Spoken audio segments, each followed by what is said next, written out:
Part 3। यहाँ पे ध्यान दीजिए, जब ठाकुर कहते हैं कि उस रुपए को मैं न छूऊंगा, तो क्या कहते हैं? आगंतुक कि उस रुपए में क्या कसाई लिखा है? आगे, रुपया तो दूसरों का ही है, कसाई के हाथ में आने से रुपया कसाई नहीं हुआ। मेरा मन नहीं मानता, वह अशुद्ध है, यह ठाकुर कहते हैं। आप अपनी तलवार से उसको शुद्ध कर लेंगे। ज़्यादा बहस नहीं हुई। ठाकुर ने कुछ सोचकर अपने साथियों को बाहर ही टाल दिया, मतलब घर के अंदर प्रवेश नहीं होने दिया, क्योंकि उन्होंने रज्जब को जगह दी थी। भीतर देखा कसाई सो रहा था, उसकी पत्नी भी, ठाकुर भी सो गया। सवेरा हो गया, सुबह हो गई, परंतु रज्जब न जा सका। उसकी पत्नी का बुखार तो हल्का हो गया था, परंतु शरीर भर में पीड़ा थी। वह एक कदम भी नहीं चल सकती थी। ठाकुर उसे वहीं ठहरा हुआ देखकर कुपित हो गया। कुपित मतलब दुखी हो गया।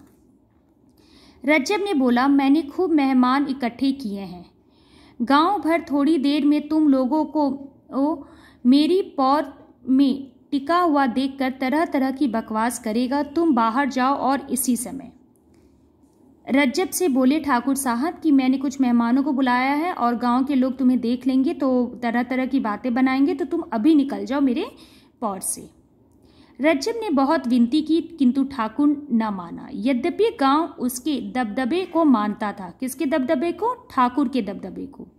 परंतु अव्यक्त लोक मत का दबादब उसके मन पर भी था। इसलिए रज्जब गांव के बाहर सपनिक एक पेड़ के नीचे जा बैठा और हिंदू मात्र को मन ही मन कोसने लगा। उसे आशा थी कि पहर आध पहर में उसकी पत्नी की तबीयत इतनी स्वस्थ हो जाएगी कि वह पैदल यात्रा कर सकेगी, परंतु ऐसा न हुआ। तब उसने एक गाड़ी किराए पर कर लेने का निर्णय किया। मुश्किल से एक छोटी जाति का व्यक्ति काफी किराया लेकर ललितपुर गाड़ी ले जाने के लिए राजी हुआ। इतने में दोपहर हो गई। उसकी पत्नी को जोर का बुखार आया। वह जाड़े के मारे थर थर कांप रही थी। इतनी कि रज्जब की हिम्मत उसी समय ले जाने की न पड़ी। गाड़ी में अधिक हवा लगने के भय से रज्जब ने उस समय तक के लिए यात्रा को स्थगित कर दिया, जब तक कि उस बेचारी की कम से कम कपकपी बंद न हो जाए।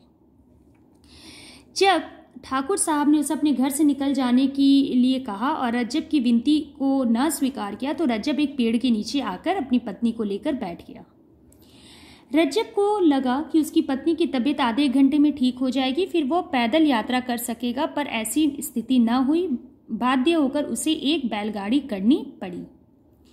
बैलगाड़ी में भी वह दिन में यात्रा न कर सका, क्योंकि उसकी पत्नी थरथर काँप रही थी और गाड़ी चलती हवा लगती तो और भी बुखार बढ़ने की आशंका थी।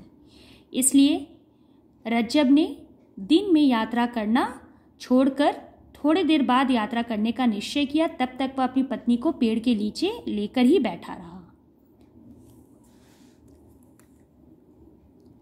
घंटे डेढ़ घंटे बाद उसकी कपकपी बंद हो गई, परंतु ज्वर बहुत तेज था। ज्वर मतलब बुखार। रज्जब ने अपनी पत्नी को गाड़ी में डाल दिया और गाड़ीवान से जल्दी चलने को कहा। गाड़ीवान बोला, दिन भर तो यहीं लगा दिया, अब जल्दी चलने को कहते हो। रज्जब ने मिठास के स्वर में उससे फिर से जल्दी करने के लिए कहा। वह बोला, इतने किराए में एक काम नहीं चल सकेगा, अपना रुपया वापस लो, मैं घर जाता हूँ। रज्जब ने दांत पीसे, कुछ क्षण चुप रहा, सचेत होकर कहने लगा, भाई, आफत सबके ऊपर आती है, मनुष्य ही मनुष्य का सहारा देता है, जानवर तो देते नहीं। तुम्हारे भी बाल बच्चे हैं, कुछ दया के साथ काम लो। कसाई को दया पर व्याख्यान देते सुनकर गाड़ीवान को हंसी आ गई। उसको टस से मस न होता देखकर रज्जब ने और पैसे दिए। तब उसने गाड़ी हाँकी मतलब चलाई। कहते हैं ना, मजबूरी में सभी हमारा फायदा उठाते हैं। यही स्थिति आज रज्जब की थी। रज्जब को गाड़ीवान जानता था कि वह कसाई है और वह जानता था कि वह मजबूर है। वह जितनी भी पैसे की मांग करेगा रज्जब उसे देगा, क्योंकि रज्जब के पास पैसे थे और उसकी पत्नी बीमार थी। इसलिए वह गाड़ी को धीरे धीरे चलाता है और जब रज्जब उसे तेज चलाने के लिए कहता है तो वह अपनी और मांगे रखता है, जिसे अंत में रज्जब को पूरा करना पड़ता है। 5-6 मील चलने के बाद संध्या हो गई। गांव कोई पास में न था। रज्जब की गाड़ी धीरे धीरे चली जा रही थी। उसकी पत्नी बुखार में बेहोश सी थी। रज्जब ने अपनी कमर टटोली, रकम सुरक्षित बंधी पड़ी थी, मतलब पैसे थे।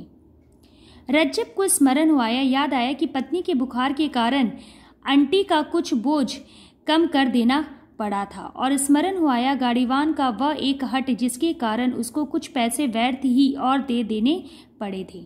उसे गाड़ीवान पर क्रोध था, परंतु उसको प्रकट करने की उस समय उसके मन में इच्छा न थी। बातचीत करके रास्ता काटने की कामना से उसने वार्तालाप आरंभ किया। अब पत्नी तो बेहोश पड़ी है। अब उसने सोचा रास्ता बड़ा है तो चलो गाड़ीवान से बातचीत करते करते रास्ता सफ़र कट जाए। गांव तो यहाँ से दूर मिलेगा, बहुत दूर, वहीं ठहरेंगे। किसके यहाँ? किसी के यहाँ भी नहीं, पेड़ के नीचे कल सवेरे ललितपुर चलेंगे। मतलब उन्हें बीच में एक जगह और रुकना था।